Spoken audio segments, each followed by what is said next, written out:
Bienvenue au journal. Fin de séjour de Christine Lagarde au Cameroun et les autres pays de la communauté économique et monétaire de l'Afrique centrale tirent les leçons de la visite de la directrice générale du FMI. La patronne de la finance internationale recommande aux États de la zone CEMAC de faire appel à de nouvelles sources de croissance à l'intérieur de leur zone en vue de faire face à l'effondrement continu des coûts du pétrole et aux menaces sécuritaires. Et puis sport football, qui de Neymar, Cristiano Ronaldo et Lionel Messi sera sacré Ballon d'Or européen 2015. C'est ce soir que le mythe du meilleur joueur du continent européen sera brisé. Mesdames, Messieurs, voilà pour les titres. Bienvenue au journal. La directrice générale du Fonds monétaire international a bouclé sa visite en terre camerounaise samedi par une série d'activités dans la capitale économique Douala. Christine Lagarde a rencontré une douzaine de femmes leaders camerounaises. Ensuite, elle a échangé avec les représentants des opérateurs économiques du Cameroun. Satisfaction pour l'hôte du Cameroun au terme de cette visite dont l'acte final nous est retracé par Thierry Eba et Benoît Andermont.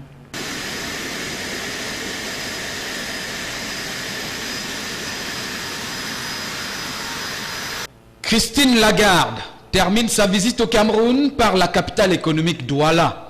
Le directeur général du Fonds monétaire international FMI est accueilli ici, à l'aéroport de Douala, par le gouverneur de la région du littoral, Samuel Dieudonné Ivaha Dibois, qu'accompagnait tout le gratin administratif et communautaire de la ville. Brève escale au pavillon d'honneur de l'aéroport entre l'hôte et le gouverneur. Juste le temps de prendre le pouls et la température de la ville de Douala sous l'emprise de la chaleur. Ensuite, la délégation du directeur général du FMI s'ébranle au Pullman Hotel Douala Rabinga, où le programme de Christine Lagarde doit commencer par une rencontre avec une douzaine de femmes leaders camerounaises. Plus de 2 heures d'horloge d'échange entre la femme la plus puissante de l'administration du monde de la finance et les Camerounaises, véritable motrice de l'émergence du Cameroun. Après, le cortège du directeur général du FMI met le cap sur le siège de la Banque centrale des États de l'Afrique centrale, BEAC, agence régionale de Douala, pour une rencontre avec les représentants du secteur privé, dans lequel on y retrouve le groupement des employeurs, de la microfinance, des petites entreprises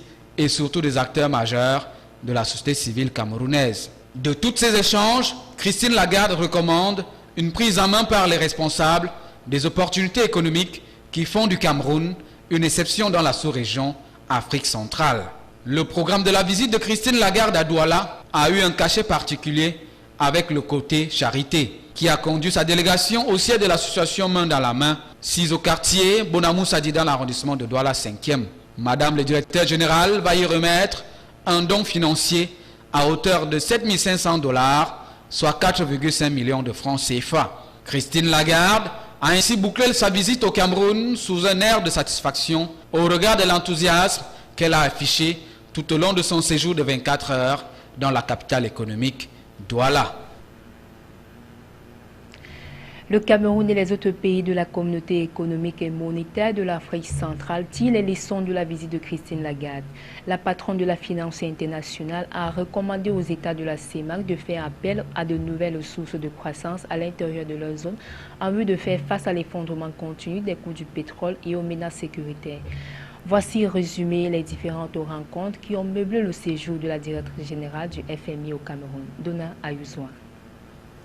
La visite officielle de 72 heures effectuée en terre camerounaise par la directrice générale du Fonds monétaire international a été l'occasion de faire l'état des lieux du climat des affaires au Cameroun et d'interroger la persistance de la chute des prix des produits pétroliers et les grands écarts infrastructurels dans la sous-région Afrique centrale. S'agissant spécifiquement du Cameroun, Christine Lagarde a estimé que le choix des autorités d'instaurer des incitations et des régimes dérogatoires pour attirer les investisseurs n'est pas judicieux. La patronne de la finance internationale va donc conseiller aux autorités camerounaises d'investir dans des infrastructures à valeur ajoutée au détriment de la multiplication des projets indéfiniment étalés sur le temps. L'approche proposée ici par le FMI viserait à rendre plus concrets les efforts déployés par le gouvernement en vue de faciliter l'essor économique et améliorer le climat des affaires. En dépit de ces recommandations faites sous fond de critique, Christine Lagarde s'est félicitée des investissements effectués ces dernières années dans les infrastructures de base aux effets structurants en citant temps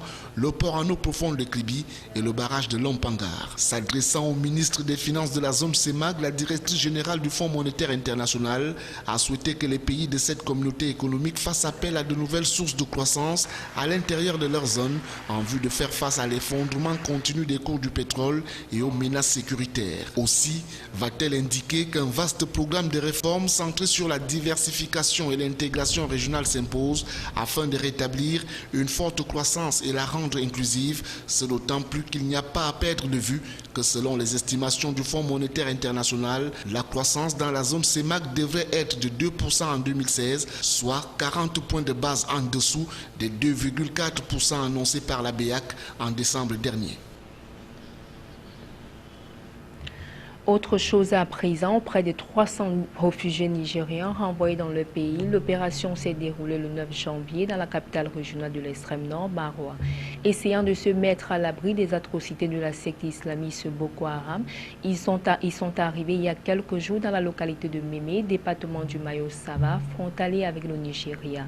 Après avoir été nourris et soignés, les réfugiés ont été convoyés au Nigeria sur la direction de Midi Awa Bakari, gouverneur de la région de l'extrême nord. En page magazine Hygiène et Salubrité, la rédaction de Canus 24 fait une incursion dans les cantines scolaires. Que mangent les élèves et de quel type de précautions s'entourent les chefs d'établissement pour offrir aux apprenants une alimentation propre à la consommation? La réponse est dans ce reportage que signent Apollinaire Zobebon et Benoît Damon. Il est plus de 12 heures ce vendredi matin au lycée Jos de Douala. C'est l'heure de la pause, le temps pour les élèves de se mettre quelque chose sous la dent. Et c'est ici à la cantine scolaire que se font les échanges entre vendeurs et acheteurs. Ici, c'est toute une variété de produits alimentaires qui est proposée aux élèves. Chacun mange selon son goût et en fonction de son pouvoir d'achat. Je mange à la récréation, je ne mange pas trop beaucoup de choses. Des fois, quand je finis souvent de manger le pain, je passe souvent à acheter les bonbons. Et des fois, ce sont les jus que je bois. Je mange le pain mayo parce que c'est très bon. Cette activité lucrative menée ici au lycée Jos est encadrée par les responsables de cet établissement, soucieux du bien-être et de la santé des apprenants. Ici au lycée Jos, nous avons créé une commission d'inspection des cantines. C'est-à-dire que c'est une inspection qui passe discrètement, de manière inopinée, pour contrôler la qualité des aliments. Et ça se contrôle généralement avant le début de chaque pause.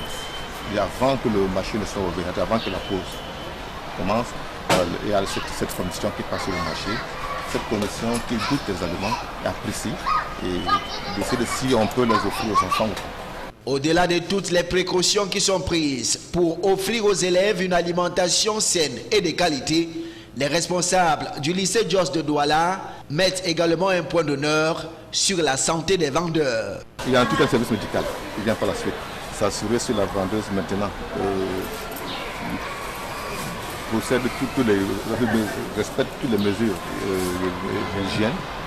d'hygiène et également par la suite on va établir un certificat médical qu'on fait justement en inspection médico-scolaire pour s'assurer qu'elle est habilitée à vendre les aliments aux enfants. C'est donc le cœur net et l'esprit tranquille que les élèves de cet établissement se nourrissent ici dans cette cantine scolaire sans aucun risque d'être malades. Sport, c'est ce soir que le meilleur joueur européen de football sera connu. La FIFA va décerner le Ballon d'Or 2015. La cérémonie de Zurich sera présidée par le président par intérim de la FIFA, le Camerounais Issa Hayatou.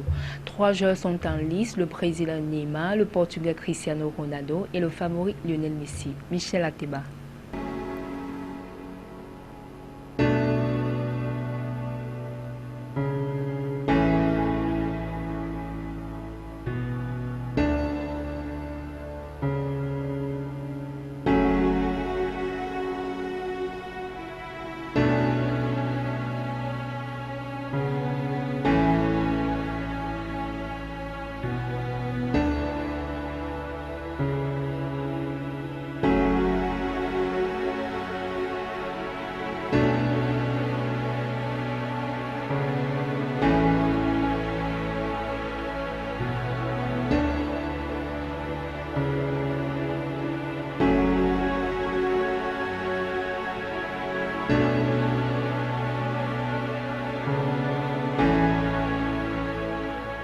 France Football, le célèbre journal spécialisé en matière de sport et de football, a déjà fait son choix.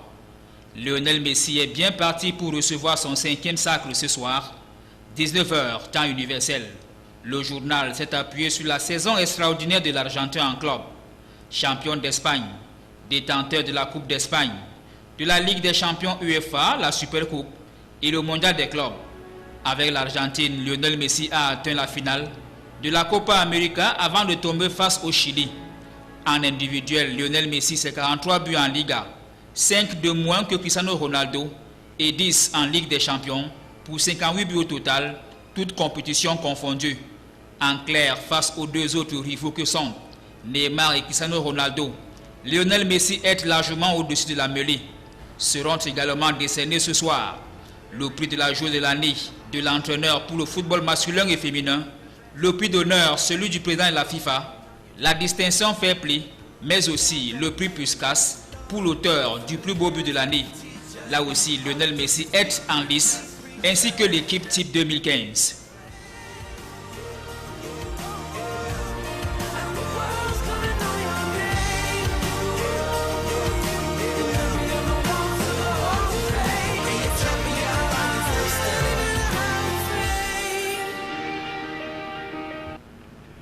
C'est sur ce que nous mettons un terme à cette édition d'information. Merci à tous de l'avoir suivi. Restez en compagnie des programmes de Canal 24.